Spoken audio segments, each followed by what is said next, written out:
안녕하세요. 저는 경기도 모처에서 공인중개사로 일하고 있는 30대 중반 워킹맘입니다. 일하랴 아이 보랴 세상의 모든 워킹맘님들 응원합니다. 저 역시 너무나도 힘든 시기를 보냈었는데요. 그래도 노력은 절대 배반하지 않는다고 고생 끝에 매달 최소 600에서 800만 원 정도는 안정적으로 수입을 얻게 되었습니다. 이렇게 되기까지 얼마나 많은 눈물을 흘렸는지 모릅니다. 그 과정에서 가장 신경 쓰이고 힘들었던 건 다름 아닌 저희 시어머니와의 일이었습니다. 저는 현재 시어머니와 연락하지 않고 지내고 있습니다. 소위 연을 끊었다고 봐야 할 것 같네요. 앞으로도 얼굴 볼 일 없고 남편이 저에게 시어머니와 화해하길 요구하면 바로 이혼할 생각입니다. 남편도 이 점을 잘 알고 있어서 저에게 시댁에 가자고 조르거나 시어머니께 안부 전화 한 통 드려달라는 부탁을 이제는 전혀 하지 않고 있어요. 무슨 일이 있었기에 시어머니와 연까지 끊었을까요? 제가 심하다고 생각되실 분들도 계시겠지만 이해해 주시는 분들도 많을 것 같아 글을 한번 써봅니다. 저는 공기업의 파견직 비서로 오래 일했습니다. 비서라고 하면 커피만 타주는 능력 없는 마네킹 같은 여자라고 생각하시는 분들도 계실 텐데 막상 비서의 업무를 자세히 들여다보면 이렇게 바쁠 수 없습니다. 새벽 6시에 출근해 저녁 8시까지 일했고 늘 긴장 속에서 업무하며 보스가 시키시는 다양한 지시사항들을 처리해야 했습니다. 영화 악마는 프라다를 입는다를 보신 분들이 계시려나요? 저는 그 정도까지의 난이도는 아니었지만 거의 비슷하다고 봐야 했어요. 제 보스가 굉장히 까다로운 분이셨고 업무에 있어서 완벽주의자 같은 성향이 있으신 터라 그거 맞춰드리는 게 너무나도 힘들었습니다. 미팅 가시기 전 참석자분들의 프로필을 정확하게 분석 정리해서 올려드려야 했고 특히 오찬에 예민하신 분이라 저는 여의도 전 지역 식당과 그 메뉴들을 줄줄 꿰고 있어야 했습니다.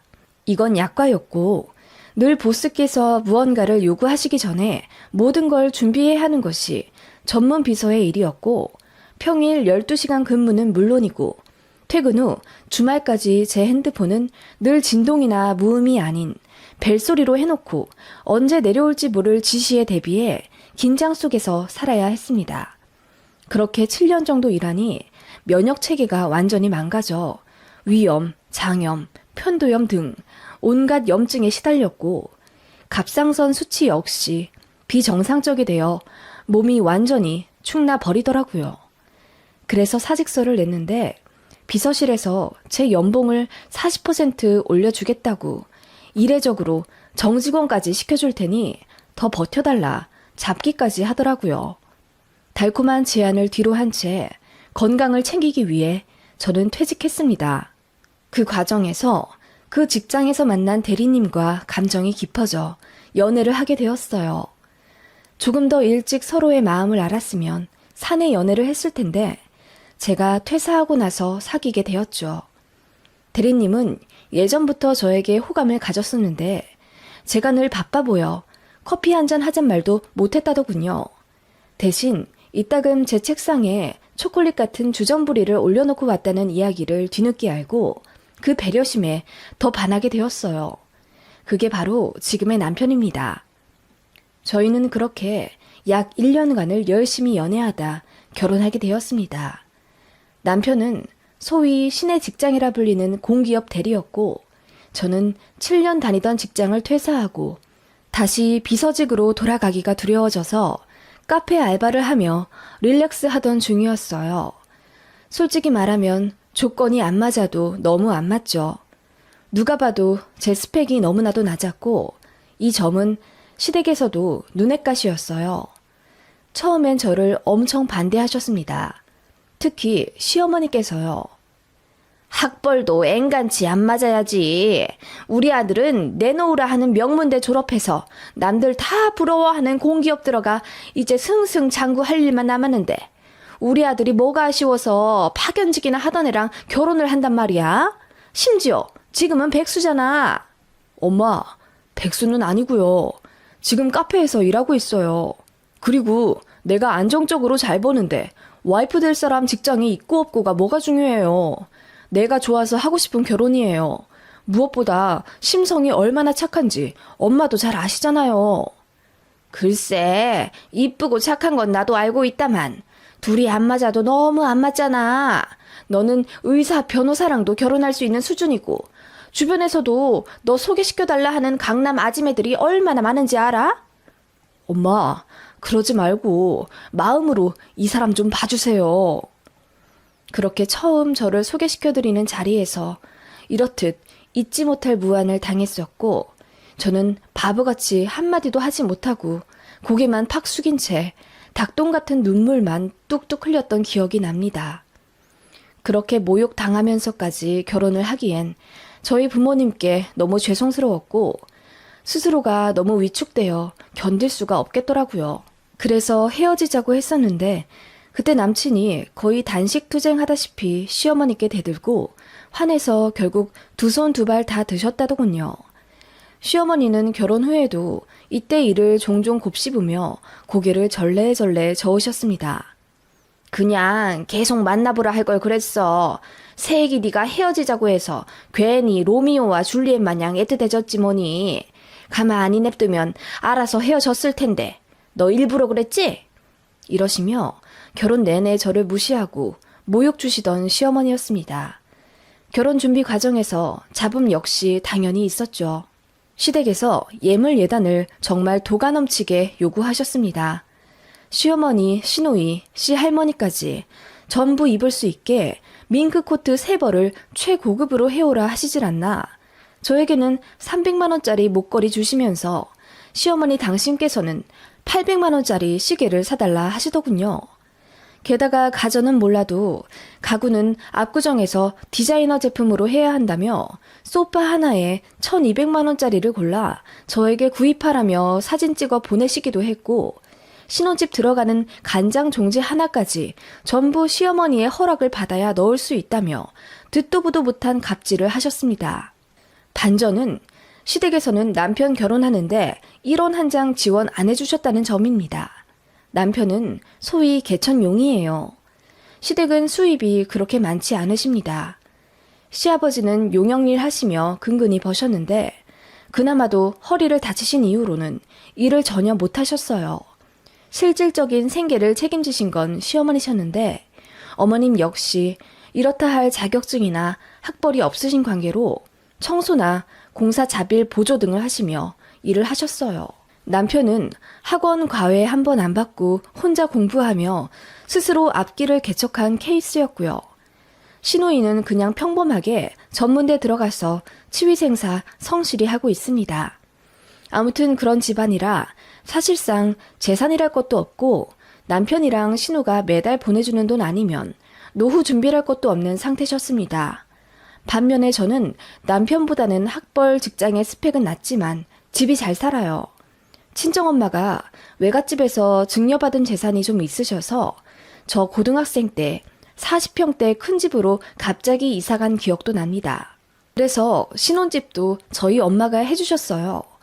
제가 남편보다 기우는 결혼을 하는 터라 시어머니가 별로 안 좋게 생각하시는 거 다 아시고 조금이라도 덜 흠 잡히려 신혼집을 해주시겠다 하셨어요.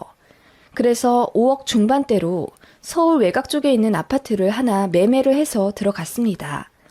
시어머니의 과한 예물예단 요구는 저희 친정에서 신혼집을 매매해주겠다는 말 한마디에 쏙 들어가더군요. 안 그래도 계속 과하게 요구하면 파혼하려고 생각하고 있었는데 저희 친정에서 집을 해주시겠다 하니 알아서 입을 싹 닫으시더군요. 저희 집이 시댁보다 잘 사는 건 알고 있었는데 집까지 턱턱 해줄 정도인지는 모르셨는지 놀라시기까지 했죠. 그 이후로 그냥저냥 스무스하게 흘러간 결혼 준비였고 다행히 큰 잡음은 없이 평범하게 결혼 잘 끝냈습니다. 남편은 신혼집 해준 저희 친정 부모님께 너무나도 감사해하면서 사위 노릇 충실히 잘 하려고 노력 많이 했죠. 시어머니는 그것조차 마음에 안 들어서 아들 빼앗겼다고 표현하실 정도였죠. 그래도 남편이 워낙 좋은 사람이고 서로 많이 좋아했기 때문에 결혼한 것만으로도 저희는 정말 행복했습니다. 둘만의 미래를 그리며 신혼생활을 잘 하고 있었어요. 남편은 제가 전업주부 하기를 강력하게 권유했습니다. 또 직장생활 하면 전처럼 몸 안 좋아질까봐 걱정돼. 무슨 부귀영화를 누리겠다고 당신까지 나서서 일을 하려고 해. 내가 버는 걸로도 충분하잖아. 혹시 부족하다면 그래도 아껴가면서 잘 살자. 여보 월급이 부족하긴 뭐가 부족해. 오히려 차고 넘치면 넘쳤지. 그게 아니라 나도 내 일을 좀 하고 싶어서 그래. 아기 생기기 전에 알바라도 하면서 반찬값이라도 벌고 싶어. 그러지 마. 당신은 그냥 쉬어. 그리고 전 그렇게 일을 하고 싶으면 아기 다 키워서 초등학교라도 들어간 후에 해도 늦지 않아. 그때는 내가 자기 서포트 해줄게. 하고 싶은 공부 있으면 도와주고. 여보, 말이라도 그렇게 해줘서 내가 얼마나 고마운지 몰라. 그렇게 남편은 제가 전업하는 걸 두 팔 벌려 환영하고 또 만족했습니다. 집에 들어오면 제가 차려준 저녁 식사 냄새가 황홀할 지경이래요. 그동안은 단 한 번도 느껴보지 못했던, 그리도 간절히 원했던 따뜻한 가정의 모습이라며 본인 어릴 적 너무 바빠 건조하기까지 했던 시부모님 때문에 결핍되었던 어떤 부분들까지도 치유받는 듯 했습니다. 그런 남편을 보니 저도 굳이 일을 해야 하나 싶었죠. 그런데 저희 시어머니는 제가 집에서 논다고 생각하시며 편한 꼴을 절대로 못 보셨습니다. 남편을 아침 먹여 출근시키고 나면 오전 8시 정도입니다. 그때 저는 집안을 환기하고 청소하기 시작해요. 그러면 어김없이 시어머니의 전화가 옵니다. 우리 아들 오늘 아침은 뭐 해 먹였니? 아, 네. 시래기 된장국에 애호박전이랑 고기도 하나 안 해 먹여 보냈단 말이야? 아니요. 남편이 아침엔 고기 먹으면 속이 더부룩하다고 해서요. 그래도 네가 잘게 썰어서라도 단백질을 먹여 보내야지. 가게 책임지는 가장한테 아침 식탁부터 풀밭이 웬 말이야. 어머님, 남편이 다 원해서. 시끄럽고 너는 월초마다 식단 계획부 짜서 나한테 검사를 맡아라. 우리 아들 뭐 해 먹이고 사는지 나도 좀 알아야겠으니까. 어머님, 그렇게 시어머니는 저에게 아침 저녁에 남편에게 먹일 음식을 검사해야겠다며 식단 계획표를 짜서 월 초에 보내길 요구하셨습니다. 그 일은 남편이 알게 되어 노발대발 화내어 없던 일이 되었지만 어머님은 앙심을 품게 된 계기가 되셨던 것 같아요. 어쨌든 매일 전화하셔서는 남편이 아침 잘 먹고 갔는지 뭘 입고 갔는지 상세히 물으셨습니다. 오후에도 한 차례 전화하셔서는 뭐 하고 있니? 할 거 없으면 소파에 드러누워 있지 말고 책이라도 좀 읽든지 아님 자격증 공부라도 하든지 해라. 잔소리를 늘어놓으셨습니다. 뿐만 아니라 불시에 신혼집에 찾아오는 경우도 있었어요. 제가 만약 집에 없으면 그날은 난리 납니다. 남편 직장 보내고 저 혼자 룰루랄라 놀러 나갔다며 팔자 좋은 여편네라며 그렇게 고래고래 소리를 지르십니다. 저는 정작 장 보러 마트에 간 거였는데요. 저는 결혼하고 나서 한 반년간은 친구도 만나지 못했어요. 어머님이 하도 간섭하고 도끼 눈을 뜨며 감시하셔서요. 그런 시어머니의 모습에 저는 너무 지쳐갔고 남편도 사실 다 알게 되고 나서 시댁을 뒤집어 엎었습니다. 아니나 다를까 제가 시어머니 스트레스 때문에 원형 탈모까지 오고 위경련이 심해져 응급실까지 몇 번 갔었거든요. 시어머니는 제가 원형 탈모 걸린 것도 본인 스트레스 때문이 아니라 유전이라며 저를 문제 있는 집안 핏줄이라 하시며 장차 태어날 손주가 물려받기라도 하면 가만 안 두겠다시며 으름장을 놓으시더군요. 그냥 말이 안 통하는 분이었어요. 그렇다고 해서 연락을 안 하거나 얼굴을 안 보고 살 수는 없었습니다. 남편은 제 앞에선 제 편이긴 했지만 또 은근히 본인 어머니를 딱하게 생각하며 연민을 가지고 있는 장남이었거든요. 아프신 아버지를 대신해 가장 노릇을 했던 어머니가 이렇게 우악스럽게 변한 건 다 사정이 있어서라고 생각해서인지 본인 어머니가 상식 없이 나올 때는 저에게 너무나 미안해 하면서도 한편으론 제가 이해해주길 바라는 사람이었어요. 그걸 이해 못한 건 아니었죠. 그리고 남편은 어쨌든 가정 내에서는 최고의 남편이었으니 시어머니 일 제외하고는 그래도 나름 행복한 결혼이라고 생각했습니다. 문제는 아이를 낳고 나서였죠. 첫 아이를 임신하고 그 아이가 아들이라는 이야기를 듣자 시어머니는 뛸 듯이 기뻐하시며 너무나도 행복해 하시더라고요.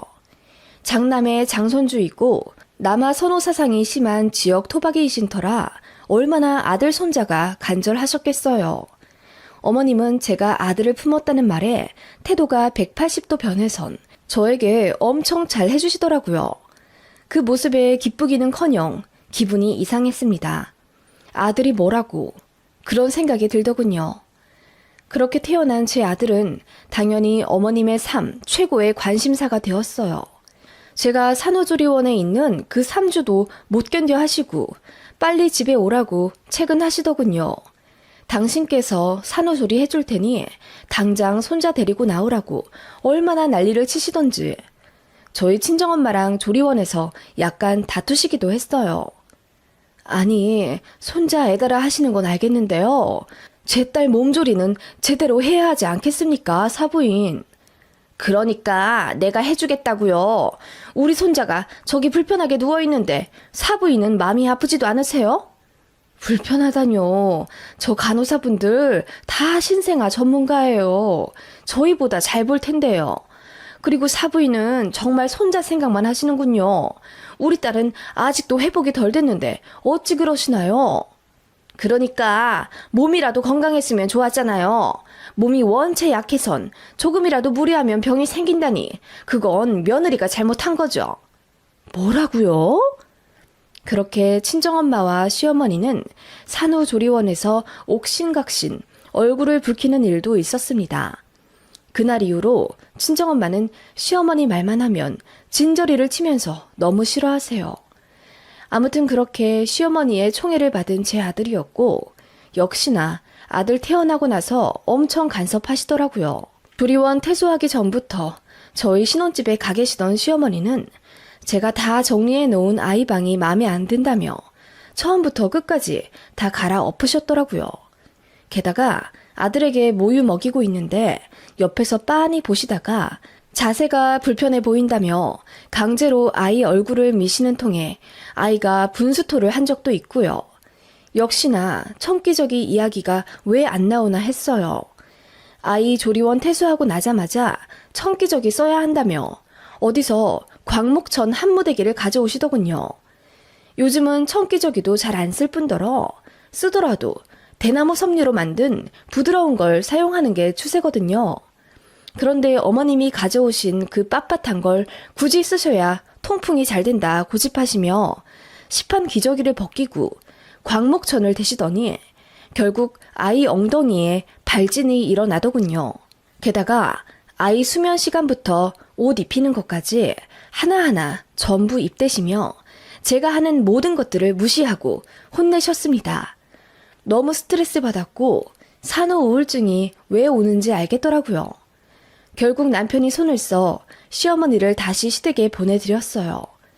가시면서도 고래고래 소리를 지르면서 며느리가 내쫓는다고 동네방네 외치시더군요. 그런 시어머니입니다. 시간이 지나면서 조금씩 잠잠해지긴 했지만 여전히 여러 사건들은 많긴 했죠. 그러다가 이제 아이가 2돌이 지났어요. 남편과 상의 끝에 슬슬 어린이집을 보내야겠다 생각이 들어서 알아보는데 시어머니가 아니나 다를까 호통을 치시더라고요. 일도 안 하면서 뭘 벌써 애를 기관에 보내니? 3돌까지는 엄마가 끼고 있어야지. 아이를 온종일 어린이집에 맡기는 것도 아니고요. 오전에만 다닐 거라 점심 먹고 올 거예요. 그 정도는 사회성 발달에도 오히려 좋고요. 그냥 네가 여기저기 데리고 다니면 되지. 그 어린애가 뭘 한다고 벌써 어린이집에 보낸다니. 일도 안 하는 주제에. 너 애 보내고 띵가띵가 놀려고 그러지? 어머님, 정말 왜 그러세요? 24개월이면 보낼만 해요. 그리고 남들은 돌 되기 전에도 보내는데 왜 그러세요? 아가씨도 현준이 15개월에 어린이집 보냈잖아요. 아니, 그건 저도 이제는 어느 정도 면역이 생기고 내공이 쌓여 어머님의 말도 안 되는 말에 나름 반격도 하며 살게 되었습니다. 아무튼 어머님은 별것에 다 트집을 잡으며 저를 깎아내리기 바쁘셨어요. 그게 이제 아이를 어린이집에 보내고 나서부터는 제가 일을 안 하는 것에 대해 꼬투리를 잡으셨어요. 이제 애도 어린이집 가는데 그 시간에 한 푼이라도 벌어야 하지 않겠니? 저도 그러고 싶은데요. 아이가 오전에만 어린이집 다니니 시간이 여의치 않아요. 저 일하려고 아이를 늦게까지 어린이집에 있게 하는 건 어머님도 싫으시잖아요. 그건 그렇다만, 그래도 애 1시간이라도 어디 나가 있을 때 뭐라도 좀 해. 질펀하게 누워있지 말고. 어머님, 제가 알아서 할게요. 이제 간섭하지 말아주세요. 이제 어머님의 무례한 공격에 더는 참을 이유가 없다고 생각해서 할 말은 하고 살았는데 어머님은 제가 아들 낳고 유세 부린다고 생각하시더군요. 그러거나 말거나 신경 안 썼습니다. 제가 어머님의 웬만한 공격에 다 의연하게 넘어가니 어머님은 제 유일한 단점이라고 여기시는 학벌과 직업을 물고 늘어져서 제게 모욕을 주기 시작하셨습니다. 남편보다 안 좋은 학교 나와서 직업도 제대로 없으니 결혼하고 나서 애만 보고 집에서 논다며 혀를 끌끌 차며 한 소리 하셨어요. 그것도 꼭 남편 없을 때만 그러시거나 저에게 따로 전화하셔서는 그러셨죠. 남편 앞에서 하면 남편이 길길이 날뛰며 뭐라고 하니까요. 아무튼 저희 아이가 5살이 되어 유치원에 가기 시작했는데 사실 그 전에 둘째를 계획했었거든요. 그런데 생각보다 둘째가 안 생기더라고요. 제 생각엔 어머님의 2, 3일에 한 번씩 오는 잔소리 전화 때문에 받는 스트레스 때문인 것 같았는데 몸도 안 좋은 며느리가 좋은 핑계 된다고 하실까봐 입 밖으로 단 한 번도 꺼내지 않았습니다. 어머님은 왜 둘째 안 가지냐고 그럴 거면 빨리 나가서 일이라도 하라고 채근하셨고 남편은 결사 반대했어요. 제가 전업하는 것에 만족하는 남편이었고 일한답시고 괜히 밖에 있으면 아이를 기관에 오래 두게 하니까 그걸 가장 염려스러워하는 사람이었습니다. 그런데 솔직히 시어머니가 저렇게까지 일하라 뭐하라 간섭하니 저도 오기가 생기더라고요. 그래서 뭐라도 해야겠다 싶은 마음이 들었고 제 선에서 할 수 있는 일이 뭐가 있을까 고민하다가 공인중개사 시험을 준비하게 되었어요. 제가 공인중개사 준비해보겠다고 하자 남편은 그럼 힘들지 않은 선에서 해보라고 저를 응원했고 시어머니는 잔뜩 비웃으시며 그거 개나 소나 다 하는 것도 아닌데 네가 붙겠니? 그걸 붙을 머리였으면 우리 아들 같은 공기업에나 들어가지 그랬니? 라고 하시더군요. 그 말에 더 오기가 생겨서 진짜 죽을 힘을 다해 공부했습니다. 아이 유치원 보내고 나면 바로 독서실 가서 공부하려고 일부러 집안일도 새벽 일찍 일어나 다 마치곤 했습니다. 그렇게 아이가 기관에 가 있는 6시간 동안 커피 한 잔에 의지한 채 책만 보고 살았고 아이 하원하고 나면 충실히 육아했습니다. 그리고 저녁에 가족들과 행복한 시간을 보내다 다들 잠든 시간에 새벽까지 공부했죠. 그렇게 코피 터지게 공부했더니 운이 좋게도 1차에 바로 붙었어요. 제가 1차 붙었다고 하니 친정에서는 뛸 듯이 기뻐하며 축하해 주셨고 남편 역시 눈이 휘둥그레해지며 아이 키우랴 집안일 하랴 고생 많았는데 어떻게 시험에 한 방에 붙냐며 저를 자랑스러워 해줬죠. 시어머니만 역시나 비아냥 대시며 개나 소나 다 붙는 1차 아니냐고 비웃으시더군요. 언제는 개나 소나 다 하는 줄 안다더니 이제는 말이 바뀌신 게 웃겼어요. 1차 붙고 나니 남편이 본인이 육아휴직을 낼 테니 저더러 공부에 전념하라 하더군요. 저희 남편 직장은 남자들도 육아휴직 쓰는데 좀 자유로워서 개의치 않고 씁니다. 그렇게 3개월만 본인이 아이 라이딩 해주면서 집안일까지 도맡아 할 테니 저더러 남은 시간 열심히 몰입해보라 응원해 주었어요. 너무 고마웠죠.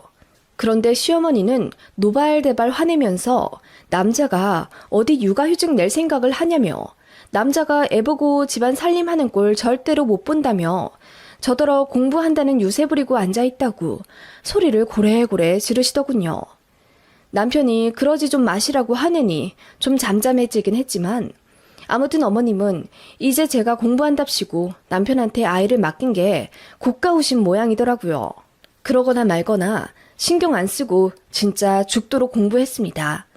남편까지 휴직 내서 뒷바라지 해주는데 보답하고 싶은 마음도 들었어요. 그리고 정말 기적적으로 아슬아슬하게 이 차에 붙었어요.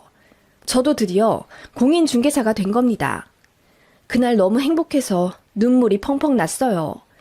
저도 드디어 자격증을 얻어서 사회의 한 일원으로 돌아가는구나 싶은 마음에 감격스럽더군요. 모두가 저에게 잘했다고 칭찬해주고 행복해했고 시어머니도 웬일로 저에게 기특하다 한마디 하시며 축하해 주시더라고요. 인정받았나 싶어서 감동까지 받았습니다. 그런데 제가 일을 본격적으로 시작하면서부터 어머님과 제대로 틀어지기 시작했어요. 아이가 6살이 되고 나서 저는 어느 신도시 끄트머리 중개사무소에 입사하게 되었습니다. 집이랑 꽤 멀어서 출퇴근 거리는 왕복 2시간 꼬박 운전해야 하는 거리였지만 진짜 최선을 다해서 일했습니다. 모르는 게 많아서 그냥 수첩을 제 몸처럼 지니며 모든 걸 흡수하려 했고 다행히 제가 이전에 7년 동안 너무나도 힘들게 비서직을 했던 경험 때문인지 고객 응대에 수월했어요. 포기할까도 생각했던 것만큼 많이 힘들긴 했지만 그렇게 딱 반년 버티니 수입이 안정적으로 잡히기 시작했습니다. 이례적으로 저 같은 생신입을 믿고 계약해 주시는 분들이 많아졌고 저를 고용한 사무실에서도 저에게 자리를 많이 내어주셨어요. 덕분에 저는 어느새 월 800만 원도 찍게 되었어요. 제 통장을 봐도 믿기지가 않더라고요. 저를 믿고 뒷바라지 해준 제 남편에게 가장 먼저 고마웠고 엄마 일하느라 덩달아 고생하는 우리 아들한테도 많이 미안했습니다. 어떻게 보니 남편보다 더 많이 벌게 된 저는 고마운 마음을 담아 남편 차를 바꿔줬고 남편도 저를 업어주다시피 하며 고마워했어요. 그리고 처음에는 제가 전업하길 바랬던 남편도 자연스레 가사 분담을 반반씩 하더라고요. 제가 늦게 오는 날엔 알아서 저녁까지 싹 차리고 제가 씻고 나오면 설거지까지 어느새 싹 해놓을 정도로 살림을 깔끔하게 잘 하더라고요. 아들 역시 남편의 그런 모습을 보며 행복해했고 제 늘어난 수입에 저축도 꽤 늘어 이제는 더 좋은 집으로 이사갈 계획까지 짜는 꿈 같은 생활을 하고 있었습니다. 그런 저희의 평화로움을 깬 건 역시나 시어머니였습니다. 제가 일하면서 남편이 집안일 하는 것에 너무나도 불만이었던 시어머니는 제 사무실까지 전화를 걸어 빨리 퇴근해서 남편 밥 차려줘야 하지 않겠냐는 선 넘은 간섭을 하기 시작하셨어요. 제가 남편 밥 차려주고 빨래도 해주고 아이도 100% 케어해야 하는데 남편이랑 나눠서 하고 있으니 괜히 당신 아들이 고생하는 것 같아 서러우시대요. 뭐 얼마나 번다고 나가서 그러고 있니? 일은 하되 여자가 살림에 손은 놓으면 안 되지. 저희가 알아서 하고 있어요. 걱정 마세요, 어머님. 그리고 저 800만 원 넘게 벌고 있고 이제 자리 잘 잡고 있는데 벌써 관두면 안 되죠. 어머님께서 늘 저한테 맞벌이 하라고 압박 주셨잖아요.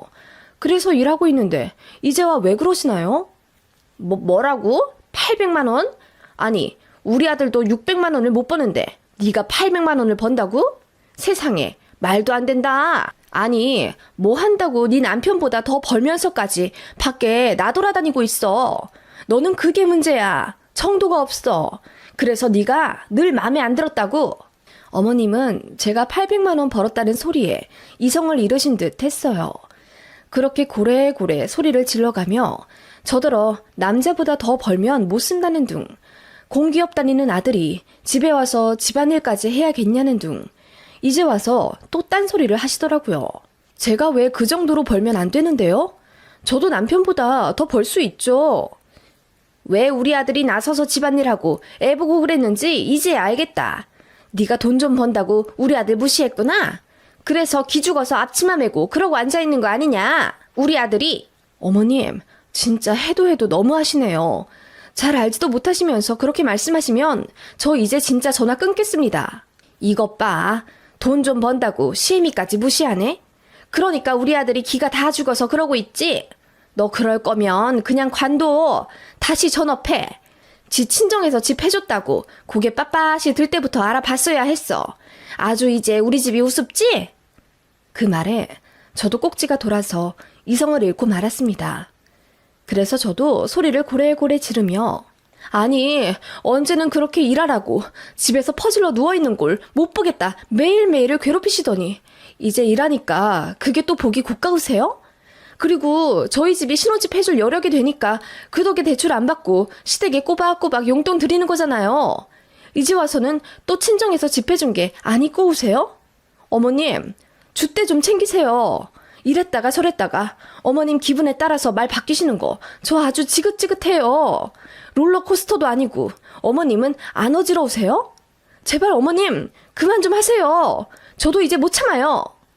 라고 따졌더니 어머님이 버벅거리시면서 아무 말 못 하시더라고요. 그대로 전화 끊었고 남편에게 바로 전화 걸어 말했습니다. 어머님 때문에 스트레스 받아서 더는 못 참겠고 이제 이혼하겠다고.